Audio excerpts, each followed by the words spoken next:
And walk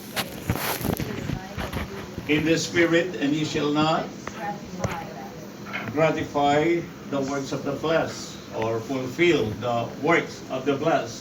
Okay? Ano lang po ako ha. Monitor natin sa mga verses. For the flesh lusted against the Spirit, and the Spirit lusted against the flesh. They are contrary with one another.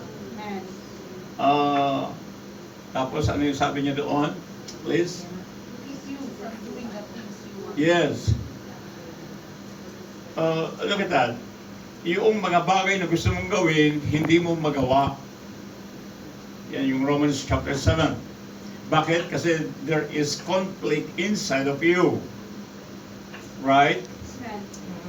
Hallelujah. This represents two nature in the believer. Okay, wala pa po ba? Galatians 5. Okay. Hallelujah. Hindi natin magawa yung gusto natin gawin dahil mayroong kumokontra. They are opposite with one another. They are against with one another. This is the conflict of life in us. And this is real. Hallelujah. This is what we call strongholds. There are two strongholds. The flesh is the stronghold of Satan. It is where Satan, it is the Satan means of operation. Amen? Okay? And the newness of life, the new creature, hallelujah, it is Christ or the Holy Spirit place of operation. The stronghold of Christ, the stronghold of the Spirit of God, hallelujah, is the Spirit life. Amen? This verses doesn't represent about the Holy Spirit. It is the Spirit life. Walk in the Spirit. Hallelujah. Amen? Then I would like to read 2 Corinthians chapter 5 verse 17. Look at that verse. Praise God. If anyone, be in Christ, take note that phrase in Christ, okay? If anyone be in Christ, he is a new creation or a new creature. All things are passed away in the new creature. All things are passed away. All things are become new. It become heavenly. It become holy, divine. Hallelujah. Amen. The new creature has no connection with the old nature. Look at that. This is a new creature. Glory to God. Bagong nilalang. And this creature came from God. It is the nature of God.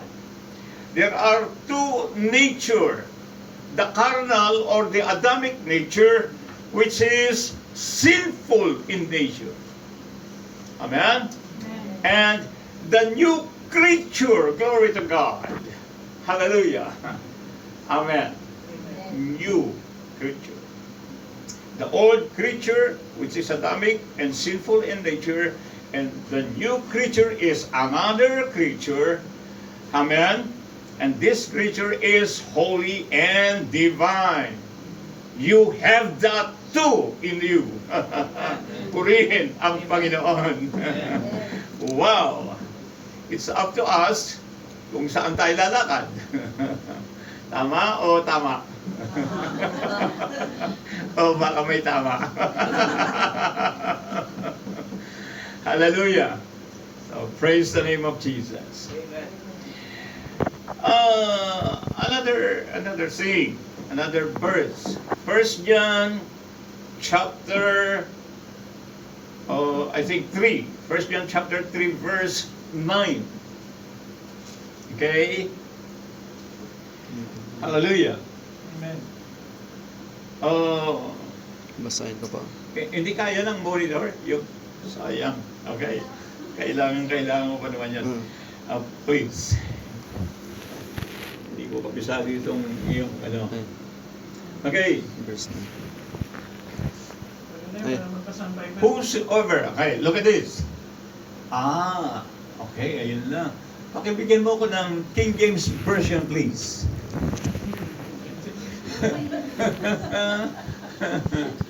King James Version preacher kasi ako. Kasi sa amin, yan, nasa School of Christ, mas ginagamit namin ang King James Version. Kasi ang King James Version ay mas malapit sa katotohanan. Yan kasing another version na yan, NIV, transliterated version na yan. Kaya marami nang nabago. Yung iba, yung kanilang interpretation doon sa word, yun ang kanilang nilalagay doon sa kanilang mga translation. Kaya makikita mo maraming pagbabago. Sabi niya dito, whosoever. Tingnan natin yung dati, yung isa muna. Tingnan natin yung pagbabago, yung pagkakaiba. Maghahanap na naman si sister. Okay, unahin na natin ito. Whosoever is born of God, that not commit sin. Ang sinumang ipinanganak ng Diyos, hindi gumagawa ng kasalanan. Look at that. Hello? Uy, may ganyan palang talata ng Biblia. Okay.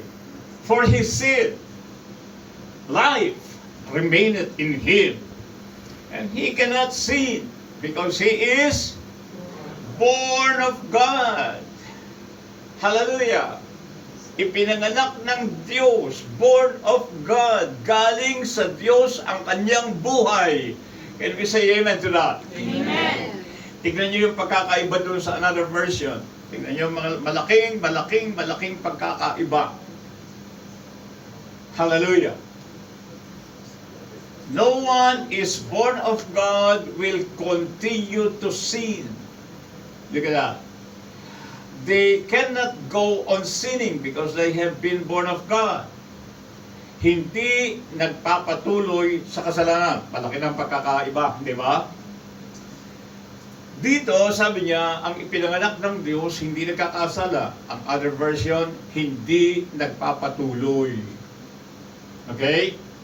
Pero kung talagang hahanapin mo yung pinakabuod nitong dalawang ito, iisa lang ang patutunguhan. We are born of God. There is no sin in God. Can we say amen to that? Amen. God cannot commit sin. The nature of God is in you. You have that new creature in you. That new creature cannot commit sin. Because his life came from God. At hindi gumagawa ng kasalanan ang Diyos. That is the nature of God. Tignan nga po natin, ate, yung 1 John chapter 3, verse 8. Atras tayo. Bababa tayo ng 8. 1 John 3, 8. Hallelujah. Listen to this. Take note of this. This is shocking moment. This is a shocking truth. He, look at that committed sin is of the devil. Wow. Sa Tagalog yan, kampon ng diablo.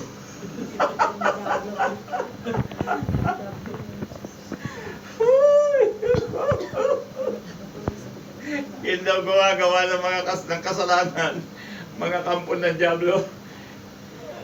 Ay, naman Diyos ko.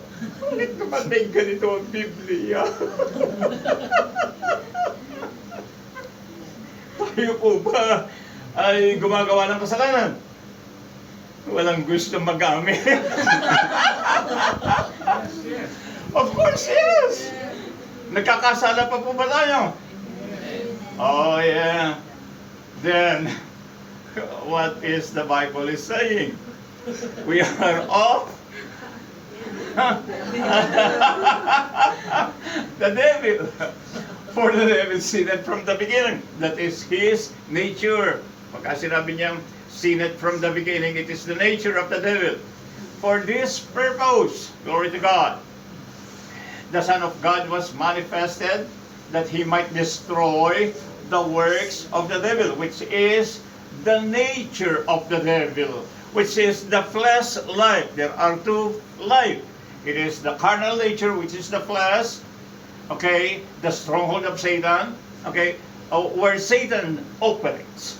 It is the second nature is the new creature, glory to God, and the new creature is sinless. Purihin ang Panginoon. Amen. Hallelujah.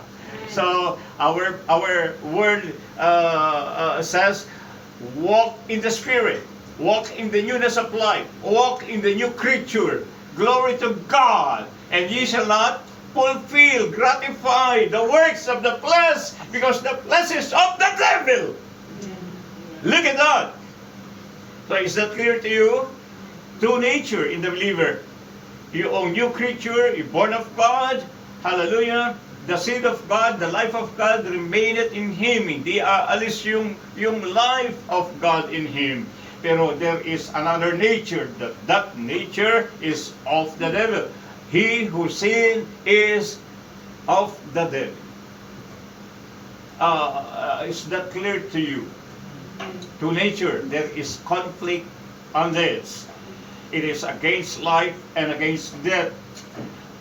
The devil's position represents death. Will you please turn our monitor in Romans chapter 8. Hallelujah. We will read from verse 5 to 8. Para maklaro natin, let us clarify this issue about the flesh and the spirit life, the carnal nature and the divine nature. Hallelujah. Purihin ang Panginoon. Every one of us came from the race of Adam, right? And that Adamic race was fall into sin. Is that right? So all men we are all sinner. Hallelujah. But when we become a Christian, when we accepted the life, actually what we receive from God is the life. We will going to study this at 1 o'clock, the testimony of life. Look at this. In John chapter 3 verse 16 says, do you know John 3:16? Oh, bring your all tithes into the storehouse.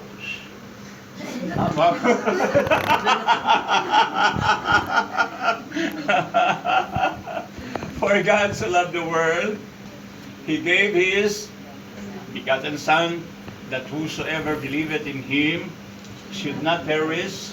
We bring this verse in the Bible. We conclude this verse in salvation, right? Okay. The Bible says, whosoever believeth in Him should not perish but have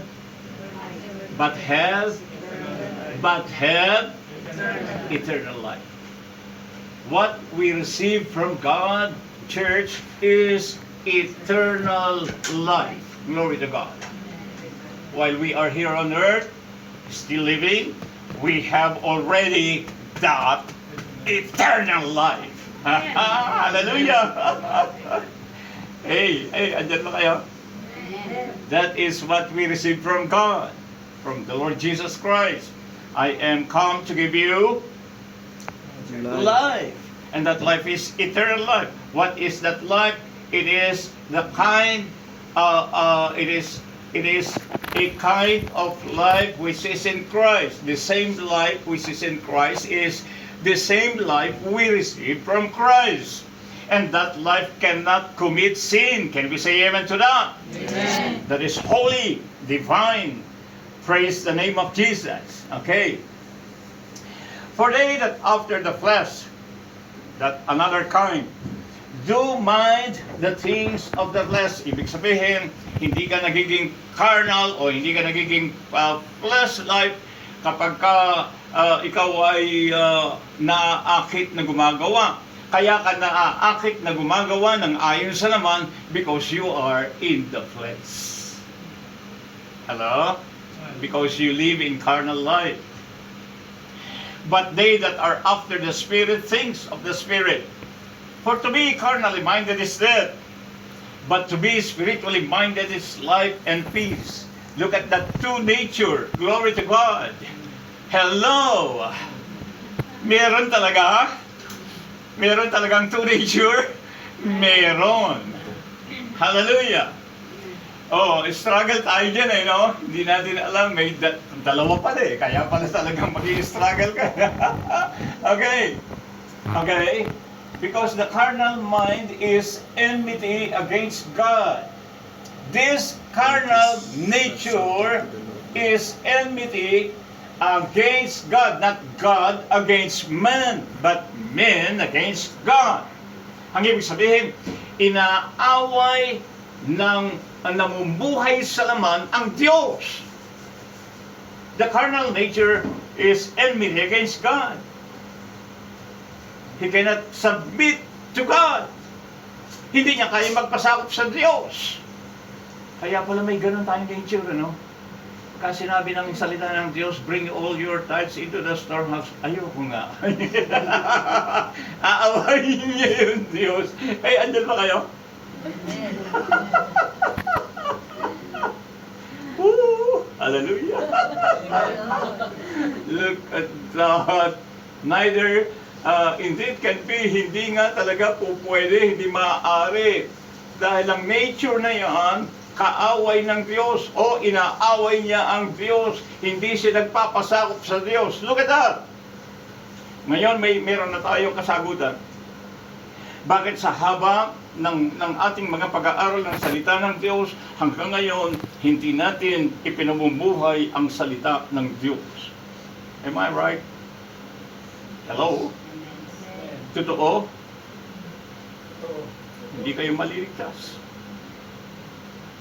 You are just wasting your time. Sino maliligtas? Hello? Who will be saved? Those who hear the word and practice the word. Hearer and doer of the word of God. Pero kung nakikinig ka lang, hindi mo pinapractice yung word of God, hindi ka maliligtas. Talagang grabe si Pastor Roland. Diretsahan, ano po? Ibig sabihin yan, hindi ako nagpapatama.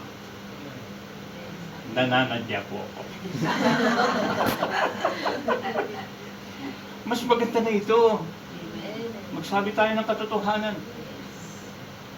Dalawang taong nagtayo ng bahay sa buhanginan, saka doon sa bato, may foundation yung bato.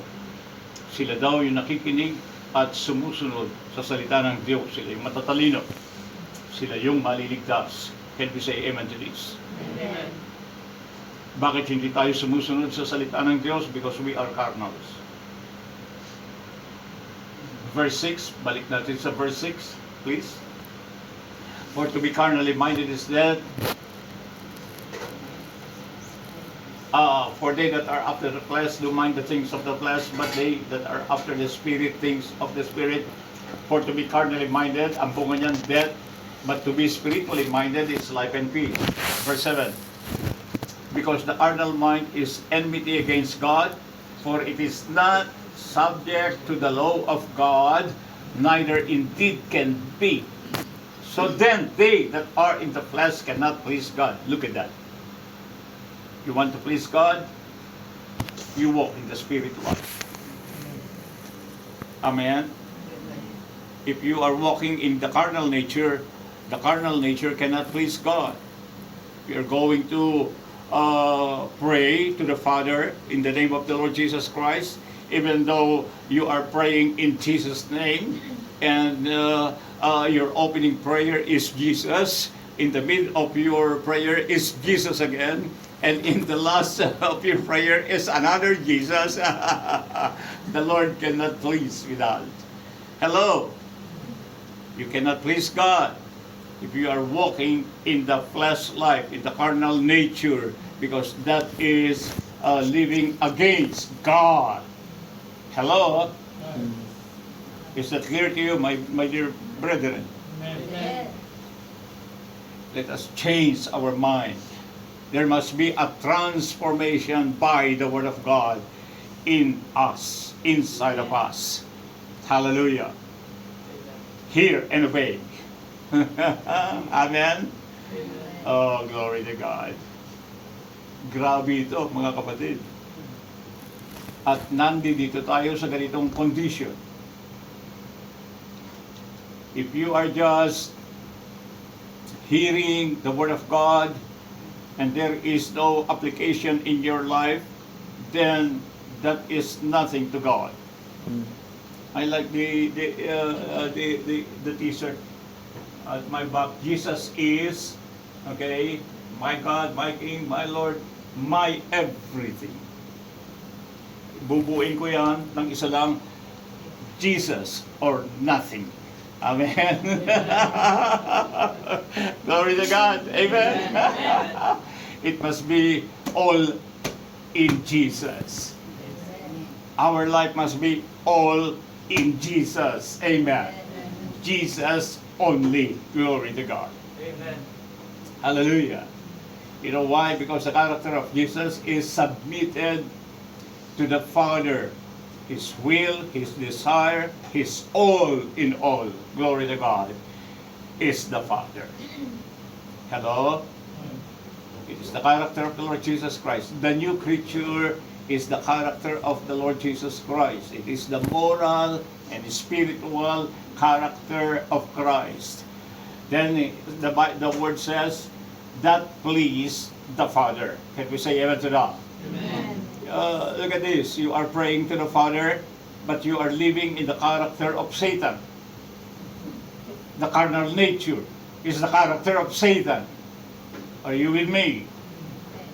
How then God pleases to that character? It can't please God. The Word of God says, this is my beloved Son. It is Christ in whom I am well pleased. Glory to God. Look at that. That is the nature of the new creature. The new creature is the nature of Christ. Because in 1 Peter chapter is that 1 Peter? 1 Peter 1:4 it says, we are partakers of His divine nature. We partake of His divine nature. The nature of Christ is the nature of the new creature. Glory to God. Amen? And this pleases God. This is my beloved Son in whom I am well pleased. If you are moving, walking in the old nature, the sinful nature, the carnal nature, and you worship God, God will not going to accept that worship. Hello? That is the reason why when Adam came out from the Garden of Eden, God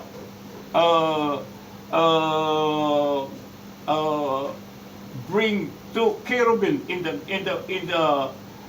gate of the paradise, gate of Garden of Eden.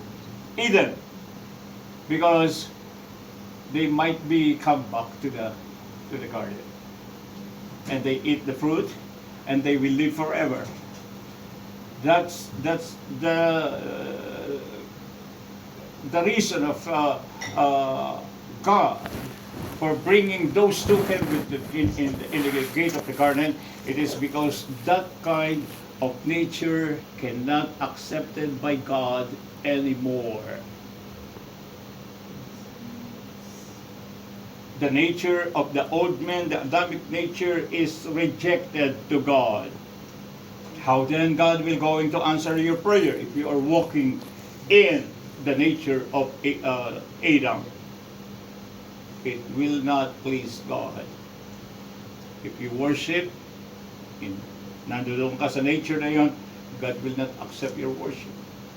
And the devil will collect all worship as a worship unto him. Woo! So instead, God is worship every Sunday, baka ang nabo-worship is the devil. Nandyan pa po ba kayo? Amen.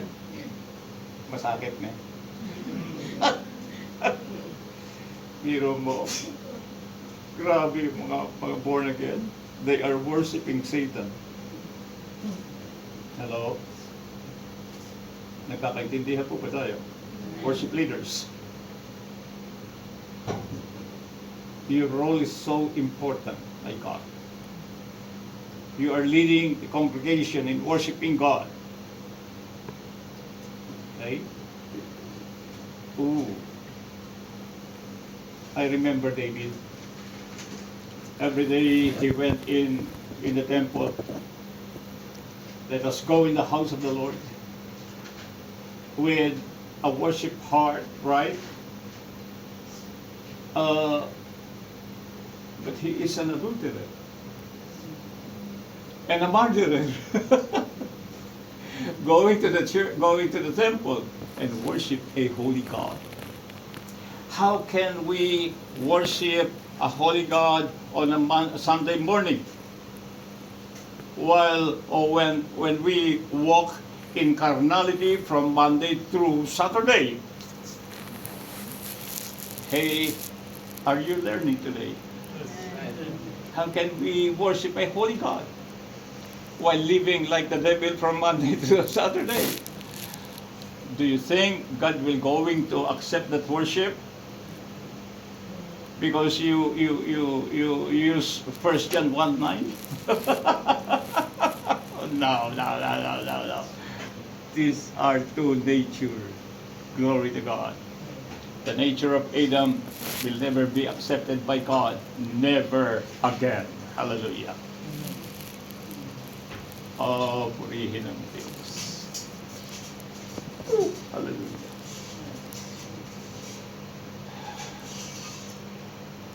There must be a decision to be made.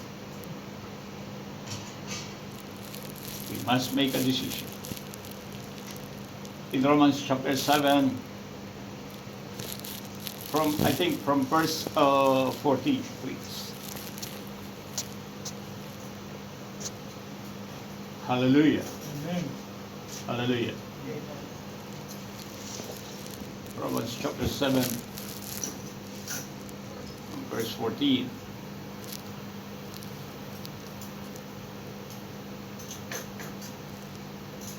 Do you know that the presence of God is in our midst today? Amen. He is here today. He is present. Even while we are worshiping the Lord this morning, we feel His very presence, the holy presence of God. Did you feel that? The presence of God.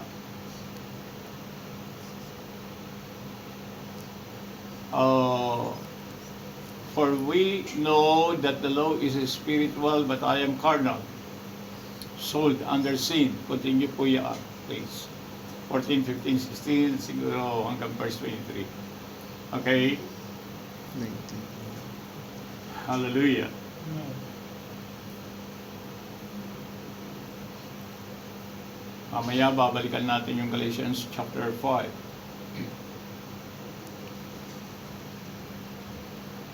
So nakita natin, yung carnal nature, wala siyang kakayahang sumunod sa Diyos. Hindi niya kayang magpasakop sa Diyos. Yan ang kasagutan sa ating ngayon, na kaya pala hindi natin sinusunod, ginagawa ang salita ng Diyos because we are carnal. At dahil sa carnal nature na yan, hindi yan tatanggapin ng Diyos. Hindi na po yan maliligtas, mga kapatid. Nakakaintindihan ba tayo? Hindi nara-rapture yung namumuhay in carnality. Pag inabutan tayo sa life na yan, sorry talaga, hindi yan nira-rapture ng Lord. Rejected yan sa harap ng Diyos. For what that which I do, allow not. For what I would that I do, I not. But what I hate, that do I. Yung gusto kong gawin, hindi ko magawa. Kanta ni Michael B. yan eh. Di ba? So, di ba? Android. Gusto kong bumait, hindi ko magawa. Michael B. But what I hate, kung ano yung aking kinasusuklaman, sabi niya, that I do. Woo! If then, sabi niya, I do that which I would not consent unto the law that is good. Now, then, it is no more I that do it. Sino daw yun? But sin that dwelleth in me, the old nature in me. He is the one doing it. Who? Hey, come on. Nagkakaintindihan tayo? Pag hindi mo ginagawa yung mabuti, ang gumagawa ng masama sa iyo yung luma mong pagkatao, to nature in the believer. For I know that in me, that is in my flesh, the carnal nature, dwelleth no good thing. There is no good thing in the old nature. Hallelujah! Ang mailalagay mo lang dyan, moral lang. Kaya, trinade in eh. Ano sabi? The moment you eat of it, the forbidden fruit, ye shall surely die. Ano mangyayari? Ano yung forbidden fruit na yun? The fruit of good and evil. Kaya yung mga natural men, yung mga carnal men, ang alam lang nila good and evil. Pagdating sa mga spiritual things, they do not know it. Hello? Naintindihan niyo po yun? Okay. I was once pwede ako magbigay ng konting testimony pa so? Yung nakakatakot na testimony. 1975, I was involved in the biggest drug syndicate, the Asian triad. Wala pa po noon yung Japanese triad, Hong Kong triad, wala pa. Ang tawag sa amin noon, the Asian triad. I was involved of this, the biggest syndicate in Asia. Second to doon sa triad ng, ano na pangalan noong triad ngayon sa England, pinakamalaki po yun. Now, in those days, I was an assassin. Hallelujah. A heart killer. Medyo mapangalim. Glory to God. At yung mga panahon na yan, ay talagang hindi magandang aking kalalagayan. But then I became a born again. And that nature I received from the Lord, the nature of God, the nature of Christ changed me totally. Purihin ang Panginoon. Changed my life. Transformed my life. And I don't even imagine that one day I become a preacher of the Word of God. Hallelujah. Yeah. But you know, that nature wanted to rise up again. Hello? But I choose to live in the newness of life. It is our choice to walk in the new creature or to walk in the old nature. Then the Word of God says,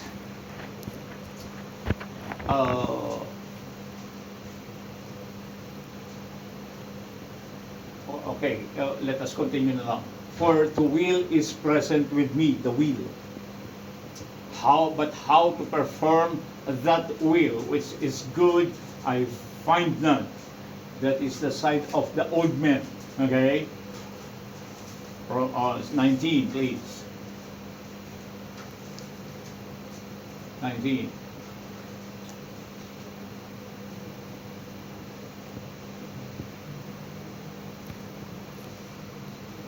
Biro na imbiya. Hallelujah. For the good that I would, I do not. That is the problem. Yung good na dapat na ipamubuhay ni Pablo na sinasabi niya, hindi ko ginagawa. Yun ang problema eh. You know what is good, but you do not. But the evil which I would not, that I do. It is our own choices. If we follow the nature of God or the nature of man. Now, if I do that I would not, it is no more I that do it, but sin that dwelleth in me. That is the old man. Hello, church? Because you follow your old and carnal nature, the sinful nature in you. I find then a law that when I would do good, evil is present with me. That is warfare. Amen? True warfare is inside of you. Hallelujah. It is not just shouting the devil. Some churches, especially the 80s, they shout at the devil.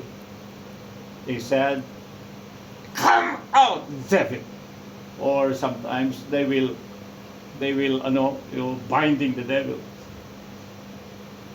Right? Did you experience that in your churches in the Philippines? They said, "I bind you, devil. I bind you, Satan. You have no right in here."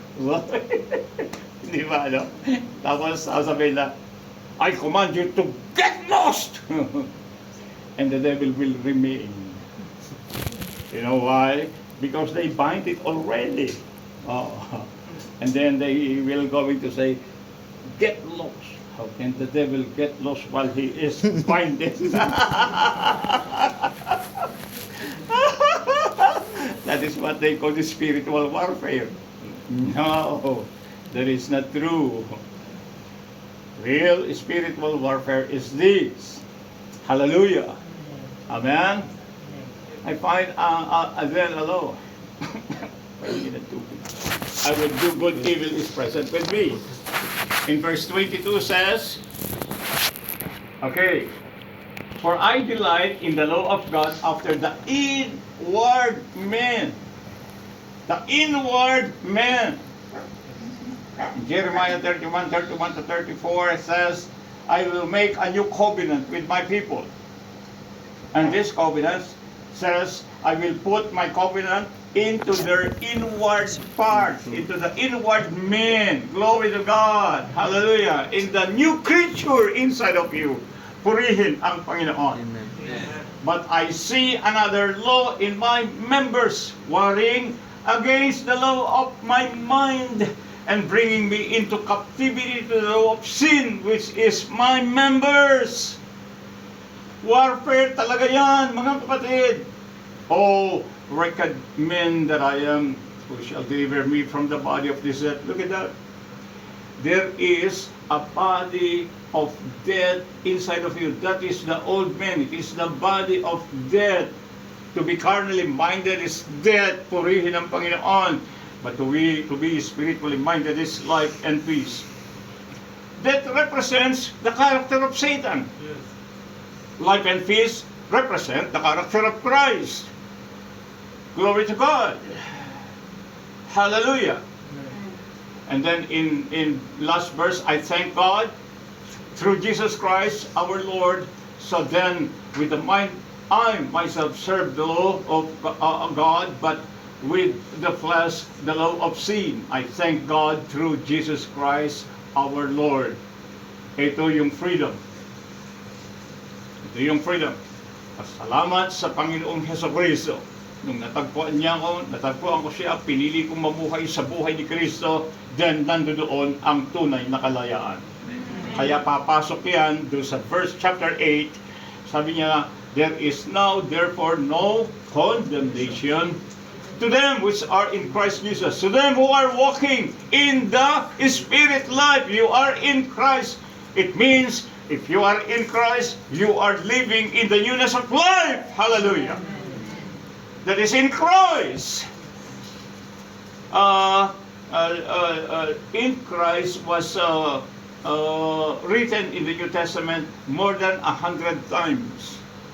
It doesn't mean that you receive Jesus Christ only. You are already in Christ. No, you are moving, living, hallelujah, breathing, hallelujah. Amen?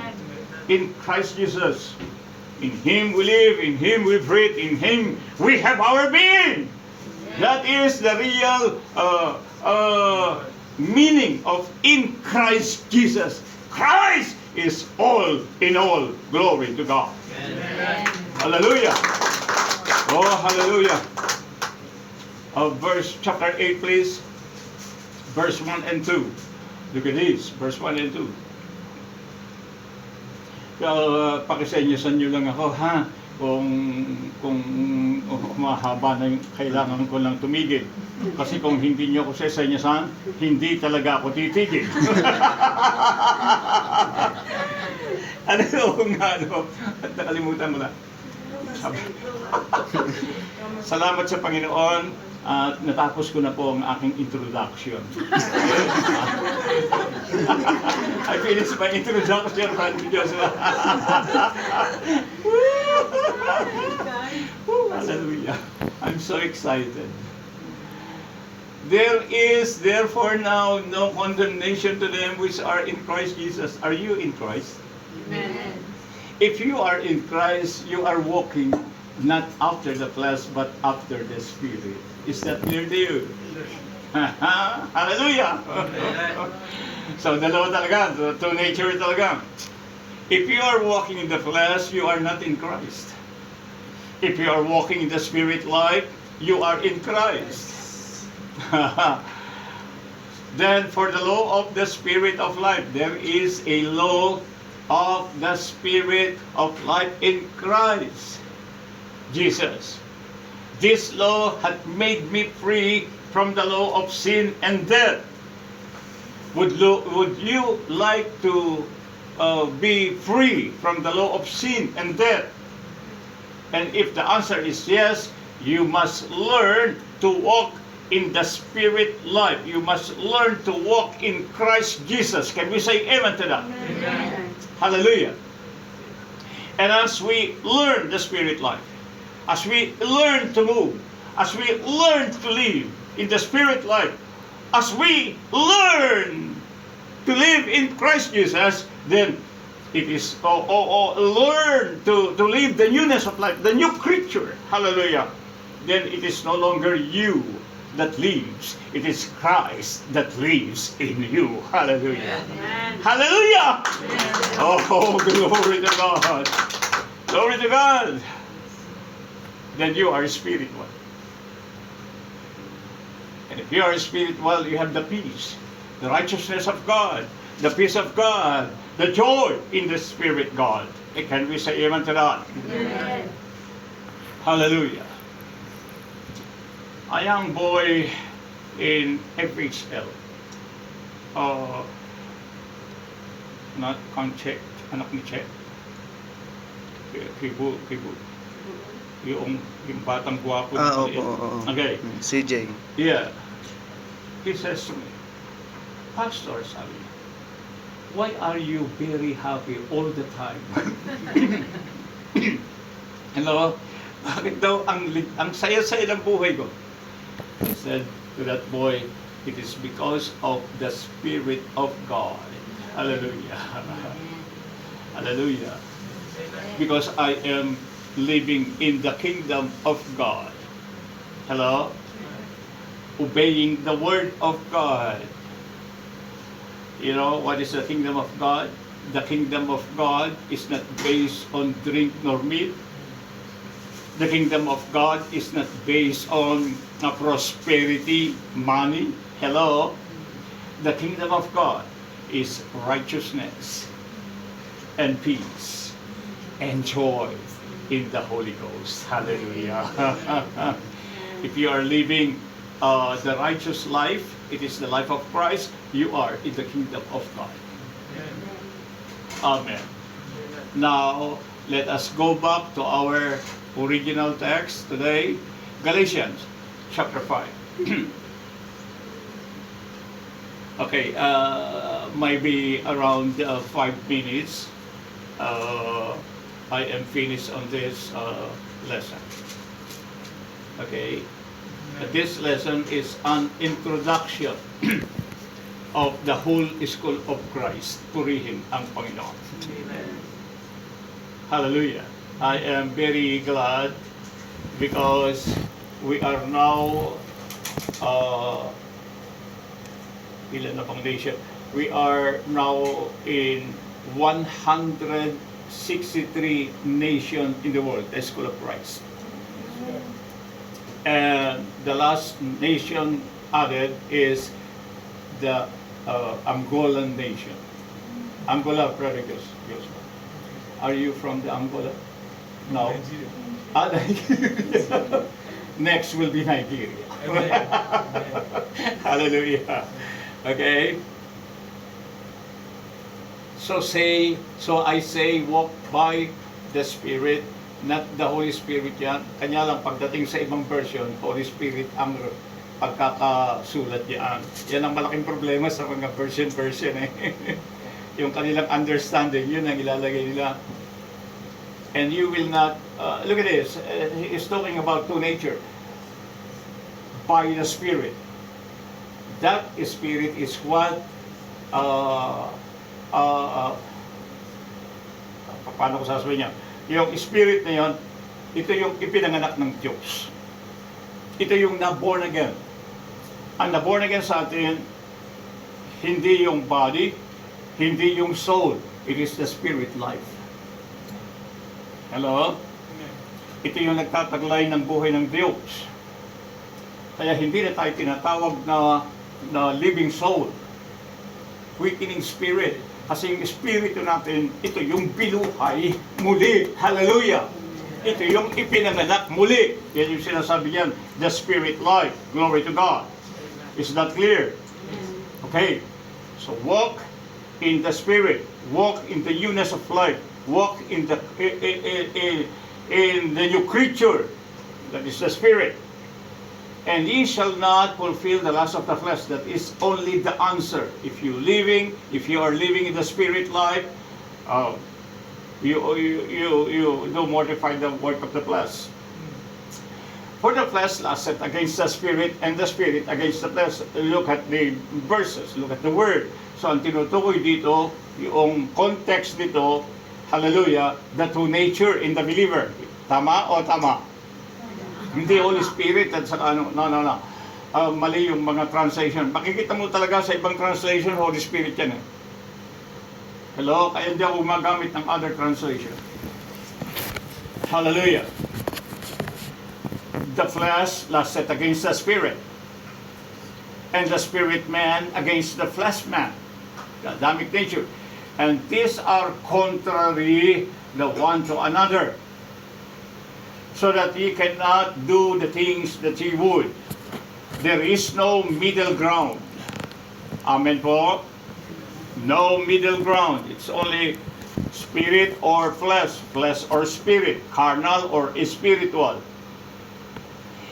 But if ye be led of the Spirit, ye are not under the law. 19. 19, 20, 21, sister. Hallelujah. Oh, glory to God. I feel the strong anointing of the Lord today. Oh, glory to God. I feel the very presence of God. Do you feel this one? Do you feel the presence of God today? He's touching each and every one of us today. My God. So thankful. This is so beautiful. This is what we call the life of God. Hallelujah. Hallelujah. So wonderful, Lord. Thank you. Now the works of the flesh are manifest, which are these: sexual sin, adultery, fornication, uncleanness, lasciviousness. Verse 20, idolatry, witchcraft. Hatred. Are you still worshiping idols? Are you sure? Are you sure? There is no idol in your heart. Sigurado kayo?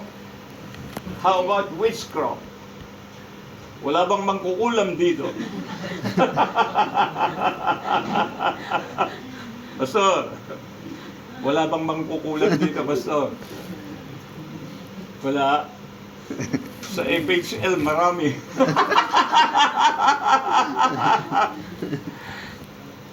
I will prove to you today. May mangkukulam. Tignan niyo yung katabi mo.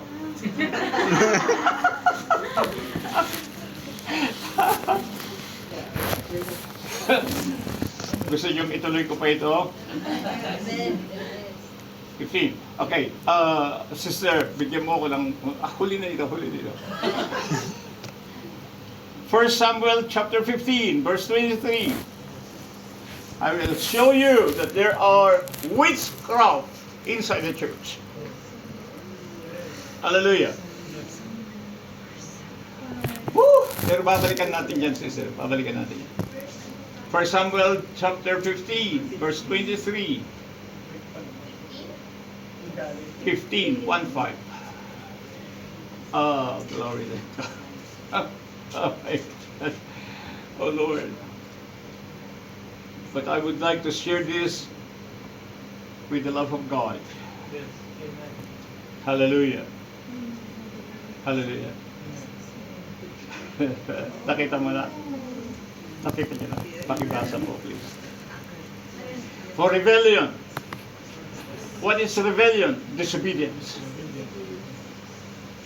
If you disobey God, you rebel God. Do you love God? Amen. Well, actually, Japanese people love God. They said, I rob God.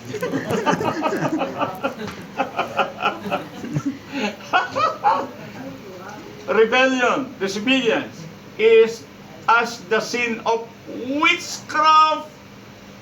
Hello? Stubbornness is as iniquity and idolatry.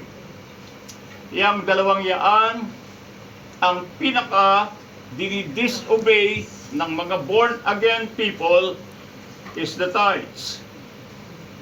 Pinaka. Hello? Dinidisobey ng mga born-again is the tithing. Then if you disobey God, if you rebel against God, sasabihin mo, enmity against God, ayoko! Sabi ng Diyos, bring you all your tithes. Ayoko! Inaaway ang Diyos. Then you are a witchcraft. Hello? Mangkukulam.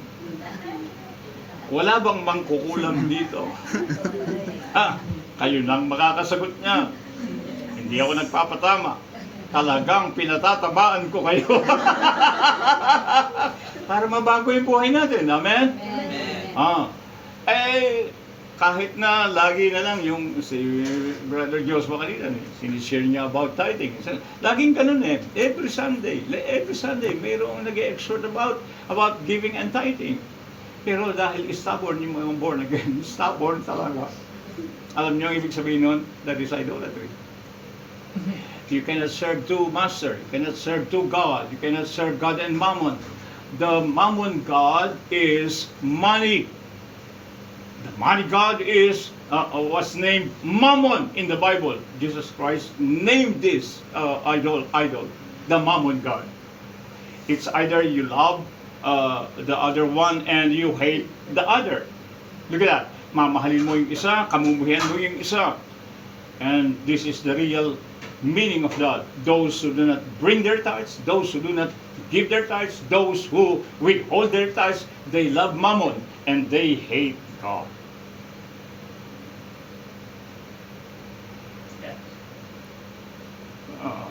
Pasensya na ngayon, tinawag niyo akong mag-preach dito, kasalanan niyo.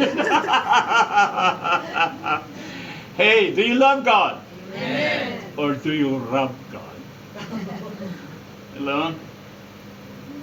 If you love God, you obey God. If you love me, say it to Lord Jesus Christ, you keep all my commandments. Can we say amen to that? Amen.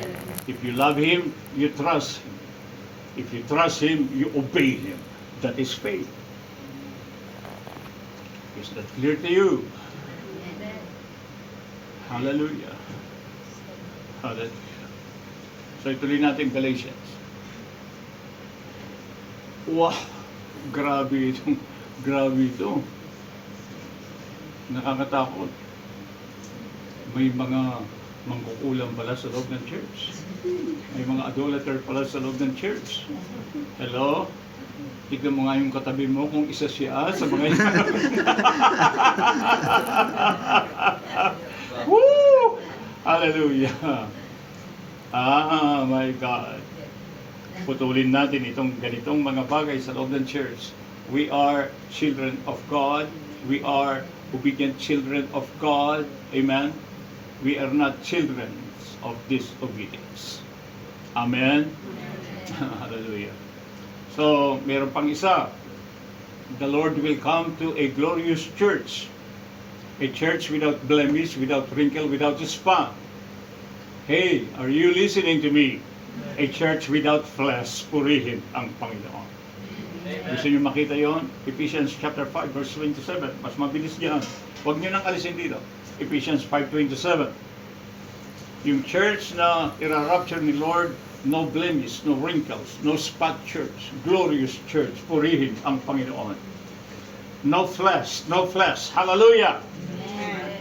No rebellion, no witchcraft, no idolatry. Glory to God! Amen. Hallelujah! Okay? Nakita niyo, sister? Ephesians 5:27. Pakibasa po. Give me 2 minutes more. Ephesians 5:27. So that he might Hallelujah. present the That church. He might present The church. to Himself a church, a glorious church. Huh? That not having spot or wrinkle or wrinkle or any such thing. but that it should be holy and Holy and blameless. Ibig sabihin, walang flesh life. Glory to God. Amen? It must be holy and blameless. A church! A glorious church! This is the rapture of the church. Hello po? Kaya yung hindi nag-iikapo, hindi nara-rapture. Purihin ang Panginoon. Flesh yun eh. I am not joking. Those who do not give their tithes, they are not belong to the rapture. There is a flashlight. Maliwanag po, mga kapatid. Mas maliwanag pa sa sikat ng araw yan. Hallelujah. Kaya magmula ngayon, magpasya tayo. Anong magiging pasya natin? Lalakad ako sa Espiritu at hindi sa laman, purihin ang Panginoon. Hallelujah. Okay, last. Hallelujah. For the flesh lusteth against the spirit, and the spirit against the flesh, and these are contrary with one another, so that ye cannot do the things that ye would. But if ye be led by the Spirit, ye are not under the law. Verse 19. Now the works of the flesh are manifest, idolatry, witchcraft, hatred, etc., etc. And then he says, as I have also told you in the time past, that they which do such things, the works of the flesh, shall not inherit the kingdom of God. Hallelujah! They shall not enter into the kingdom of God. Those who are moving, walking in the flesh, they shall not see the kingdom of God. Are you with me? Well, that is not what you think. There is no salvation in there. No, that is not the message. The real message is you are not belong in the kingdom of God. Anong ibig sabihin ng pastor? Hindi ka sinasakop ng paghahari ng Diyos. Hindi mo makikita ito, hindi mo mararanasan ito, hindi ka papasok, hindi mo makikita ang kaharian ng Diyos. Ano mangyayari sa iyo? Born again ka, pero nabumuhay ka ng maruming buhay. Walang righteousness, peace, and joy. Hello? Because that is the kingdom of God. So namumuhay ka na katulad ng mga di mananampalataya, marumi ang buhay. Hindi yun sinasakop ng Diyos. Namumuhay ka sa laman, hindi yun pinag-aharian ng Diyos. Can we say amen to that? Amen. Ang pinag-aharian ng Diyos ay yung namumuhay sa Espiritu. Purihin ang Panginoon. Kung hindi Diyos ang nag-ahari sa iyo, di siyempre, maliwanag pa sa sikat ng araw, si Satanas ang nag-ahari sa iyo. That is the message. Paki-explain na lang kay Brother Joshua. Okay? Is this clear to you? Purihin ang Panginoon. Amen. Mahirap yata yun. Si Satanas nag-ahari sa buhay natin. Siya yung nasusunod. Ayoko nga nun. Hello. Kailangan magpasya tayo. Gusto nating pagharian ng Diyos, mamuhay tayo sa Espiritu. Those who are led by the Spirit of God are sons of God. If you don't have the Spirit of God, you are not of Christ. Hallelujah. If you are not in Christ or Christ, you are of the devil. Then it says, hallelujah, those who are born of God, they shall not continue or keep on sinning. Can we say amen again? Amen. Of course, yes. Hallelujah. So learn to live the Spirit life. Amen. Learn to live Christ. The Spirit life and Christ, they are one. Purihin ang Panginoon. You must learn to live the life of Jesus. The life of Christ in you. The newness of life. Hallelujah. The new creature and the Lord Jesus Christ, they are the same. Purihin ang Panginoon. Hallelujah. Woo! Hallelujah. So as you walk in the Spirit, you are living the life of Christ. You choose whom to live today. Amen. Amen. Do you know the song